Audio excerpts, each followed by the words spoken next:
Dios te bendiga, amado hermano, en esta mañana, que la paz de Dios, la salud, la prosperidad y la armonía reinen en tu honor. Hoy vamos a terminar el tema del derramamiento del Espíritu Santo. Vamos a ver la segunda parte. Les recuerdo que este tema lo dividimos en dos partes, el derramamiento del Espíritu Santo. Vamos a leer en los Hechos capítulo 2, versículo 5 hasta el 13. Dice así del versículo 5 hasta el 13. Moraban en Jerusalén. Moraban entonces en Jerusalén judíos, varones piadosos de todas las naciones bajo el cielo. Y hecho este estruendo, se juntó la multitud y estaban confusos, porque cada uno le oía hablar en su propia lengua. Y estaban atónitos y maravillados, diciendo: Mirad, ¿no son Galileos todo esto que hablan? ¿Cómo pues le oímos hablar? ¿Cómo pues nosotros? Mirad, ¿no son Galileos todo esto que hablan? ¿Cómo pues le oímos nosotros hablar cada uno en nuestras lenguas en la que hemos nacido? Partos, medos, elamitas, y los que habitamos en Mesopotamia, en Judea, en Capadocia, en el Ponto, en Asia, en Frigia, en Panfilia, en Egipto, en las regiones de África más allá de Cirene, y romanos aquí residentes, todos judíos como prosélitos, creyentes y árabes, le oímos hablar en nuestras lenguas la maravilla de Dios. Y estaban todos atónitos y perplejos, diciendo unos a otros: ¿Qué quiere decirle esto? Mas otro, burlándose, decía: están llenos de moto. Hoy vamos a concluir. Debemos notar, amado hermano, que el Señor tenía para esta ocasión un numeroso grupo de testigos de las más variadas categorías. En primer lugar, se nos indica que eran judíos, que moraban en Jerusalén. Esto basta para entender que vivían en otros países por negocios y trabajo, pero tenían casa en Jerusalén, especialmente para hospedarse en ocasiones de las fiestas solemnes. Los judíos, por tanto, por tantas guerras y dispersiones, así como por disposición divina, siempre han vivido en todas partes del mundo. La frase de todas las naciones bajo el cielo no es una mera hipérbole. En verdad, venían de muchos países.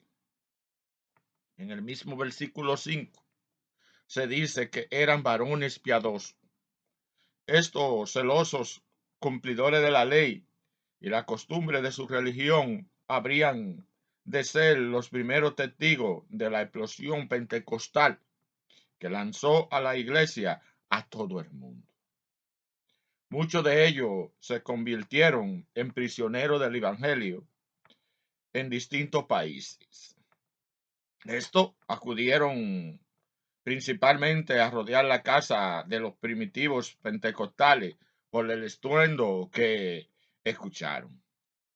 Pero al llegar al aposento alto, mayor fue su asombro al escuchar a estos galileos hablar en los idiomas que se hablaban en los países de donde aquellos venían.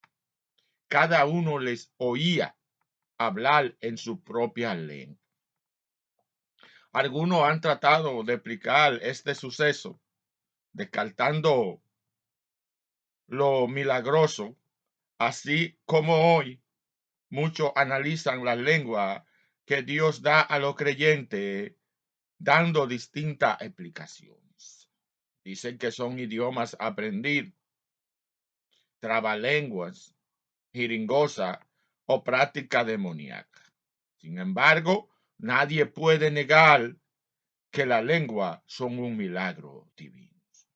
Este mismo carácter tiene también todas las otras manifestaciones del Espíritu Santo en el cuerpo de Cristo. Los efectos y resultados de tales operaciones son la mejor prueba de ellos.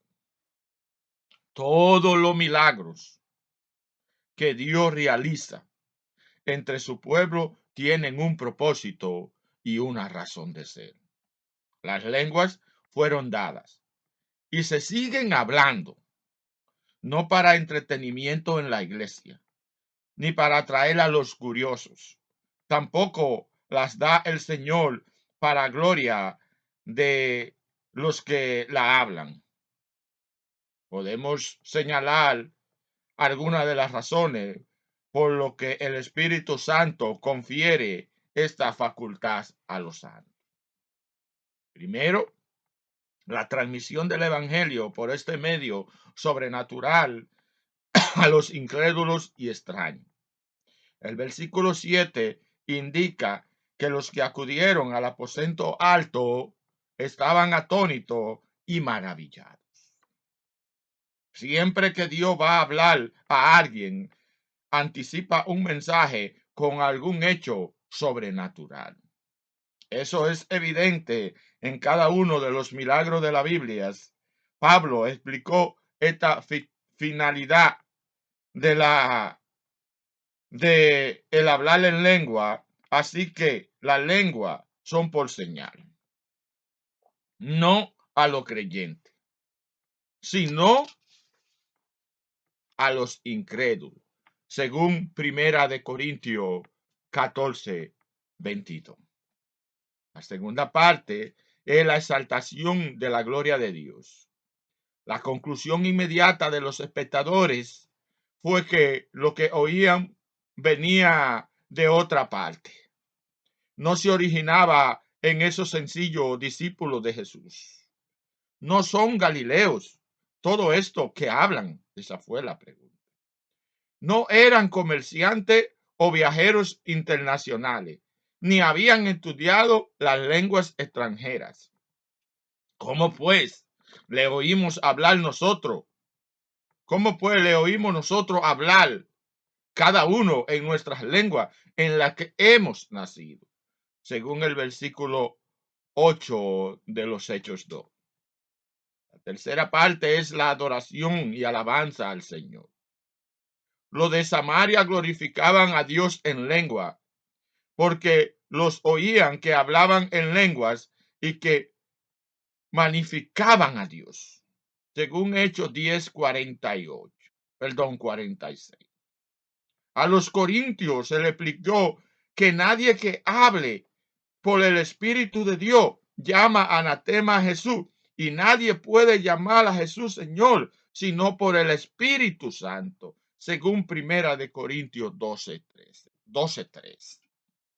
El apóstol enseñó también que el que habla en lengua no habla a los hombres, sino a Dios, pues nadie le entiende, aunque por el Espíritu habla misterio, según Primera de Corintios 14:2. La cuarta parte es la edificación del creyente. La palabra de Dios dice: el que habla en lengua extraña a sí mismo se edifica, según Primera de Corintios 14:4. No se puede describir el gozo y la edificación espiritual que produce esa experiencia divina que hace que el creyente se exprese con gemidos indecibles. La quinta parte es la preparación de mensajeros internacionales. La lengua que da el Espíritu Santo pueden ser humanas o angelicales, según Primera de Corintios 13:1. En el aposento alto, los 120 hablaron lenguas humanas. Por lo menos 14 naciones estaban allí representadas, además de Judeas, según los Hechos 2:9-11. Los creyentes eran galileos y su lengua original era el arameo. Pero ahora no solo daban el mensaje de Dios en 14 lenguas extranjeras, sino aún en hebreo. Dios preparó en esta forma millares de testigos que llevaran el evangelio a muchos países en el primer siglo. Los versículos 12 y 13, estos dos versículos agrupan en dos categorías a los que presenciaron el primer derramamiento del Espíritu Santo. Los primeros estaban atónitos y perplejos, diciendo unos a otros, ¿qué quiere decir esto? Esta era una reacción natural, pues las cosas que veían y oían nunca antes habían sucedido. La operación del Espíritu Santo en los creyentes está fuera de cualquier análisis lógico y va más allá del ámbito psicológico del ser humano. Los milagros han sido siempre la piedra de tropiezo para la mente científica y escéptica de los que no conocen a Dios. En la actualidad hay muchos que dan explicaciones a su antojo acerca de la experiencia pentecostal, pero siempre falla, porque las cosas espirituales no se pueden analizar en una mente carnal. Para los curiosos, el versículo 12, con su actitud de búsqueda y de interrogación. Pero lo curioso del versículo 12, con su actitud de búsqueda y de interrogación, estaban más cerca que los demás de conocer a lo que Dios estaba haciendo allí. Es probable que esto estuvieran entre los 3,000 que vinieron al Señor aquel día. A nuestra iglesia también llegan personas así, curiosas y deseosas de saber la verdad. Lo que les podemos decir es que la cosa de Dios es más fácil sentirla que explicarla. No desechemos a los que dudan, porque de un momento a otro el Señor le hará reconocer la verdad y obrará en ellos. En cambio, los del versículo 10, los del versículo 13, déjeme leerle el versículo 13. Mas otros burlándose decían, están llenos de moto. En cambio, los del versículo 13 no solo se burlaban de los creyentes por sus manifestaciones de éxtasis y gozo inefables, sino que lo acusaban de estar lleno de mosto. Así endurece el diablo el corazón de los incrédulos. Se mofan de las cosas de Dios porque le son locura. Los que no han sentido la presencia de Dios en su vida no entienden cómo el creyente lleno del Espíritu Santo da lugar a Dios, da lugar a que Dios lo use como quiera. Esto pasa con los no pentecostales. Se burlan y niegan la manifestación del Espíritu y nos acusan de cuántas cosas pueden imaginar. Nosotros debemos orar para que Dios siga derramando de su Espíritu sobre toda carne, como lo ha estado haciendo en los últimos años. Hay un avivamiento mundial del Espíritu Santo. Esta es otra señal de que el fin se acerca. Que el Señor nos ayude a mantener la llama encendida en nuestro corazón y que podamos dar el mensaje con poder y señales para que mucho más conozcan a Cristo. A manera de conclusión, amado hermano, en esta enseñanza hemos visto cómo Dios cumplió su promesa. Los 11 discípulos, las mujeres que servían al Señor, la madre y los hermanos de Jesús y mucho más, atendiendo las instrucciones de su maestro, se concentraron en un lugar de confianza a orar y esperar el cumplimiento de la promesa. ¿Dónde estaba el aposento alto? Este asunto se ha discutido mucho, pero no se puede dar una respuesta definitiva. Algunos piensan que era un lugar ubicado en las proximidades del templo. Otros incluso opinan que el aposento alto era parte de los atrios del templo. De ahí que acudiera la multitud tan pronto como se realizó el milagro de Pentecostés. Pero quizá lo más acertado sea pensar que se trataba de la casa de las familias cristianas, en cuya sala del segundo piso se podía alojar a tan crecidos números, 120.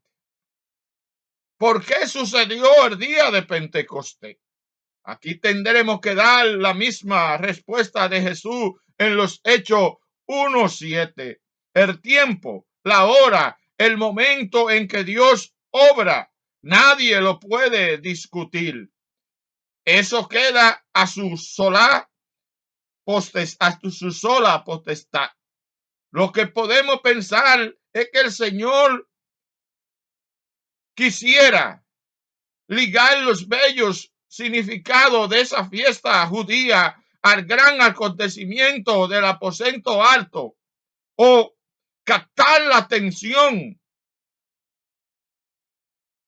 de los judíos que venían de más de 14 países, dándole en su propia lengua el mensaje del evangelio que ellos mismos habrían de llevar a su regreso.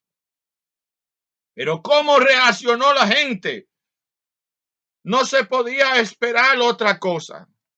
La gente siempre se agrupa en dos segmentos: los que dudan, indagan, se convencen y aceptan, y los que se burlan de las cosas de Dios, las niegan, hasta inventan mentiras y acusaciones.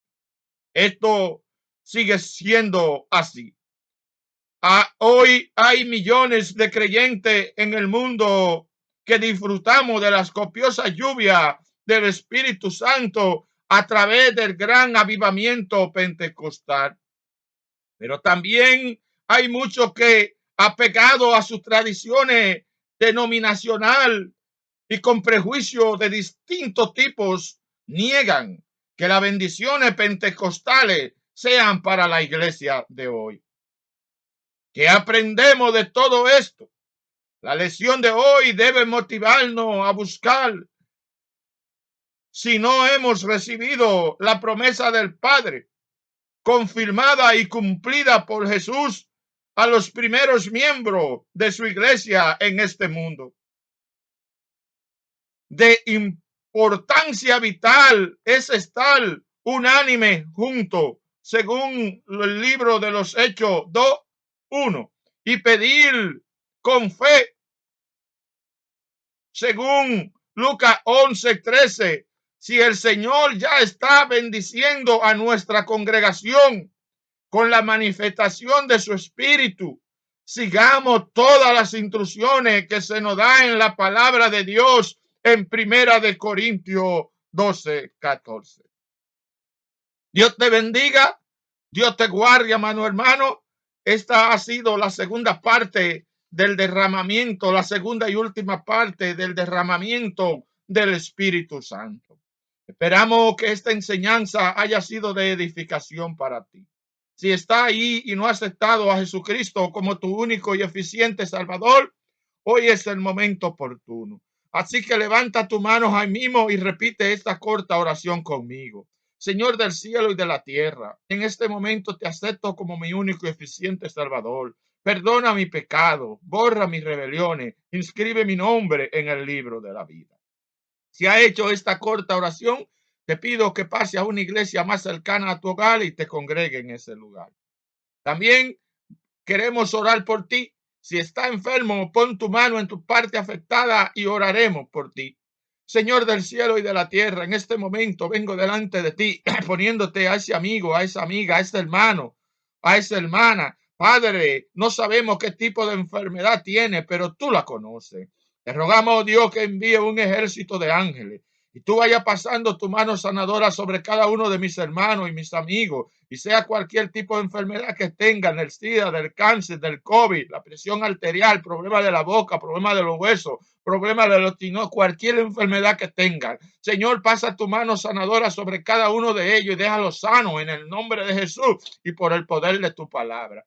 De igual manera, oh Dios mío, te pedimos que si tienen algún tipo de problema financiero, problema en la familia, problema en el hogar, Señor, tú se los resuelvas. Tú eres la solución a los problemas. Padre, te dejamos a nuestros amigos, a nuestros hermanos en tus manos, que se haga tu voluntad. Gracias, mi buen Dios, en el nombre de Jesús. Amén, amén y amén.